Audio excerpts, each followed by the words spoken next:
Joseph Campbell said that all the great myths, the primitive myths, the great stories have to be regenerated if they're going to have any impact, and that you had done that with Star Wars. Are you conscious of doing that? Well, when I did Star Wars, I consciously set about to recreate myths and the classic mythological motifs. I wanted to use those motifs to deal with issues that existed today. In the 1930s, in the midst of the Great Depression, Joseph Campbell retired to the woods of New York to dedicate his life to the study of all mythologies and religions of the world. He started to notice recurring themes and patterns, such as that of the hero's journey. He wrote about this in his first book, The Hero with 1,000 Faces. It's possible that if I hadn't run across that, I would still be writing Star Wars today.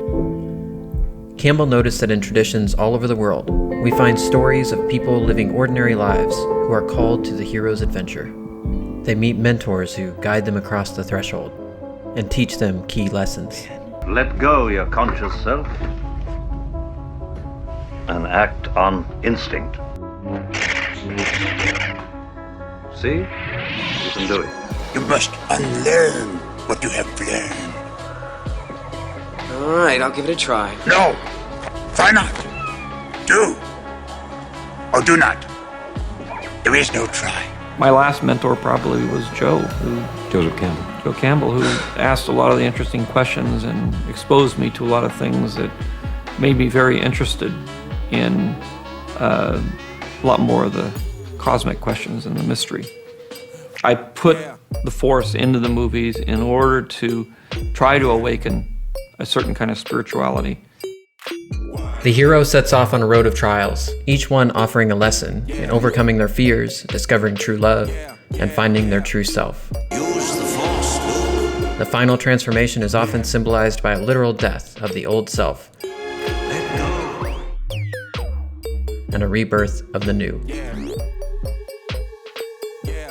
At which point they attain their ultimate boon, knowledge, peace, power, salvation, and use this boon to heal the world, often by finding a third way that unites dueling forces, or dissolves core conflicts, contradictions, and dualities. I am a Jedi, like my father before me. I'm telling an old myth in a new way. I see Star Wars as taking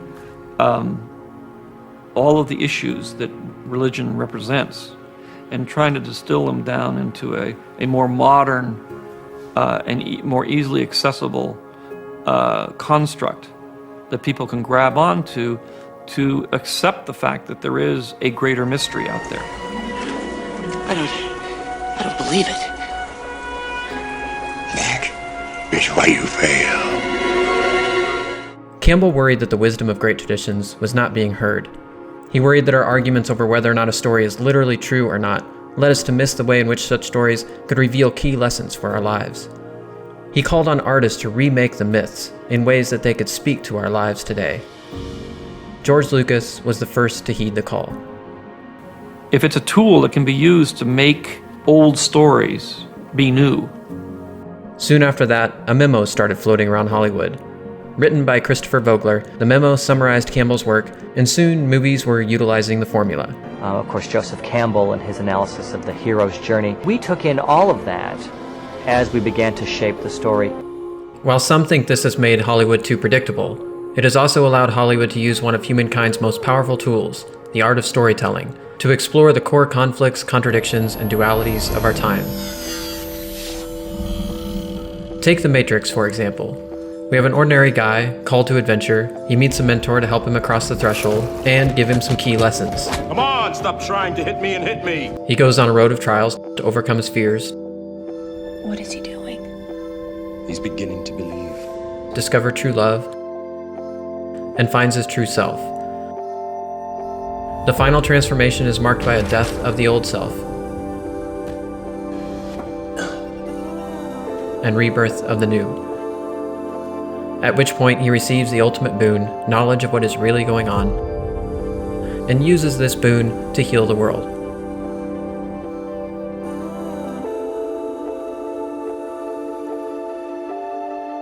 The pattern is universal, but the themes are unique. For each time and place has its own unique manifestations of conflict, contradiction, and duality. The Matrix confronts big questions about the relationship of man and machines, while weaving together religious themes from Christianity, You're my savior, man. Hinduism, Karma is a word. and Buddhism, using the wisdom from these traditions to resolve even bigger questions about fate and free will, Do you believe in fate, Neo? choice and cause. Everything begins with choice. No, wrong. Choice is an illusion. How to find meaning and purpose in a world in which meaning and purpose are not givens. Why do you do it? Is it freedom or truth? Perhaps peace? Could it be for love? Illusions, Mr. Anderson, vagaries of perception. Temporary constructs of a feeble human intellect trying desperately to justify an existence that is without meaning or purpose. Why, Mr. Anderson? Why? Why do you persist? Because I choose to. Neo dies for our sins like a Christ and merges dualities like a Buddha, shining the light of his enlightenment through the darkness of the world. In the Hunger Games, we have an ordinary girl called to adventure, meets a mentor to help her across the threshold. Yeah, our mentor is supposed to tell us how to get sponsors and give us advice. Embrace the probability of your imminent death. She goes on a road of trials to overcome her fears, No, trust me. find true love, and find her true self.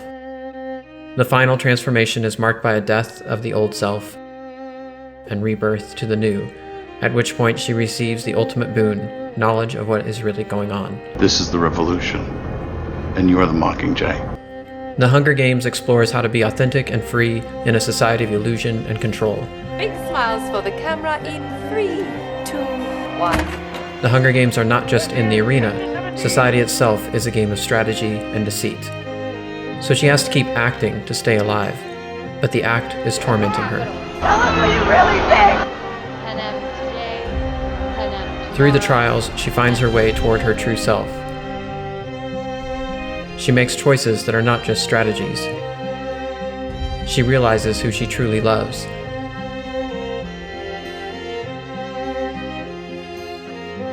And at the critical moment, Remember who the real enemy is. she takes aim at the game itself. She sees past the dualities of us versus them. We have no fight. Except the one the Capitol gave us. And sees the real duality as that between authenticity and strategy. You're still trying to protect me. Real or not real? In the end, she realizes that one game is simply being replaced by another, and takes one last shot at the game itself.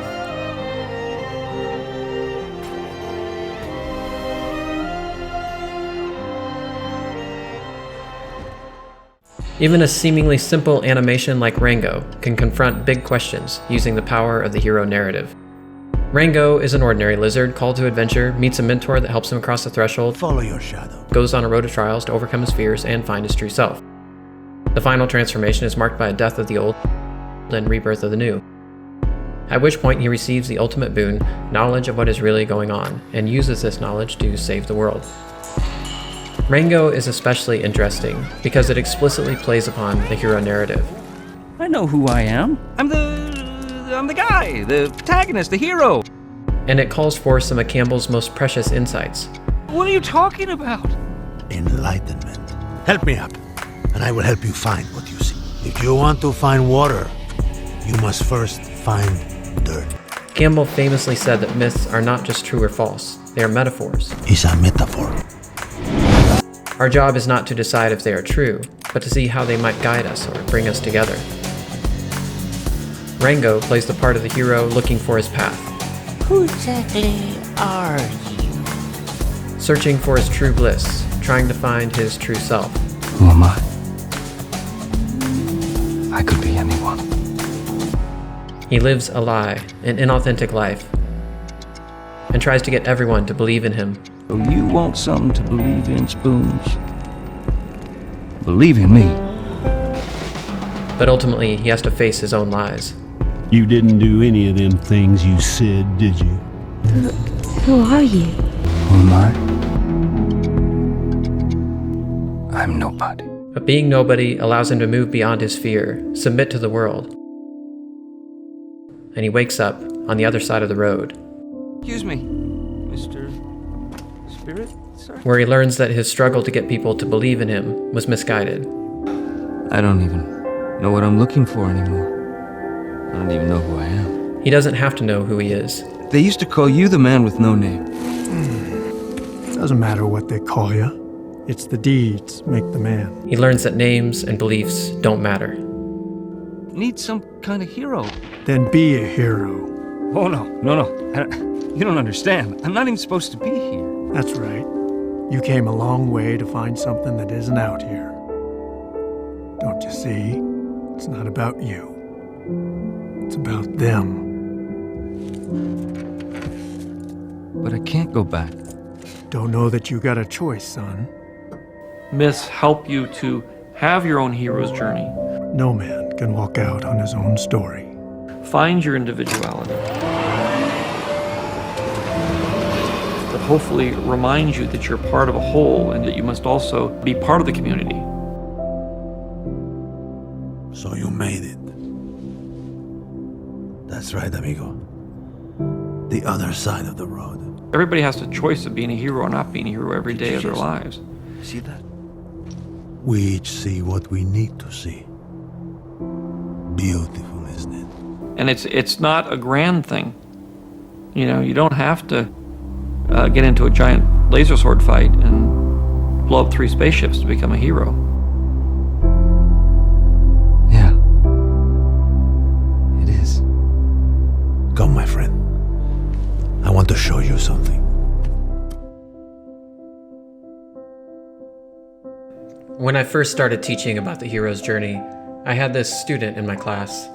He was one of the best students I ever had, but it seemed like life was passing him by. He was really looking for something, but I'm not sure if he knew what it was. In my class, we talked about the hero's journey, that all over the world we have these stories of people called to adventure, they go on a road of trials, and then they emerge transformed.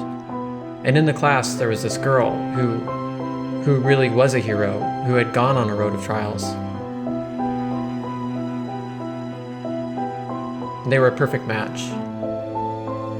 They fell in love. They even raised a kid together. And I thought it was going to be happily ever after. But then a few years later, he wrote to me.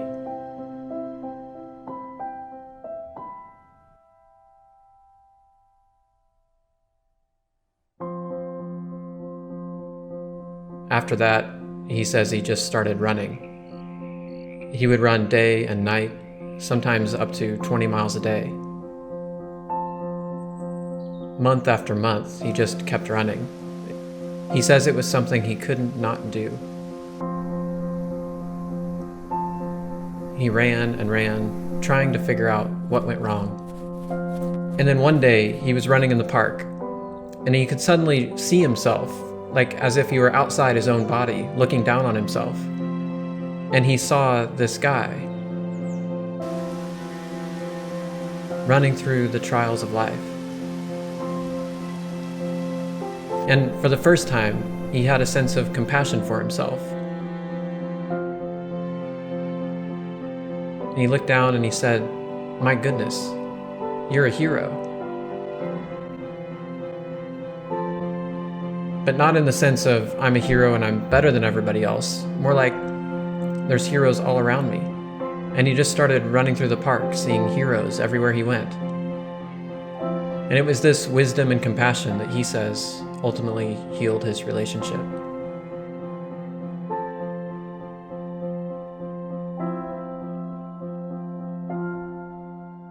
We all have our journeys to make.